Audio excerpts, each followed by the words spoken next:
I l'homosexualitat en el futbol és un tema tabú que els directors de cine valencians Kevin Castellano i Edu Hirschfeld han tret a la llum en el seu últim curtmetratge Capitanes. És una faula coproduïda per Apunt que s'estrena este diumenge al Festival Cinema Jove de València. L'últim treball cinematogràfic dels directors valencians Kevin Castellano i Edu Hirschfeld mostra la mirada revellida del futbol professional a l'homosexualitat. El curt conta la història de dos amics, que són Sergio i Óscar. Tenen una discussió en mitad d'una semifinal de Copa perquè un d'ells ha eixit de l'armari. Compartir vestuario contigo me da asco. Maricón. Ens vam adonar que hi havia una bretxa temporal molt anacrònica en el tema de l'homosexualitat. És molt estrany que s'hagi quedat tan enrere l'esport professional respecte a la societat, que està molt més avançada.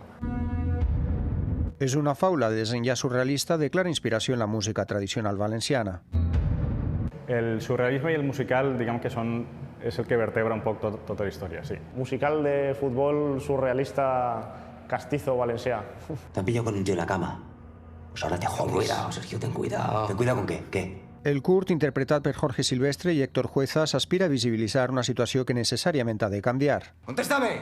Jo crec que els aficionats estan molt més per la labor que els propis clubs, que pareixen una cosa com recluïda que no volen que isca ningú.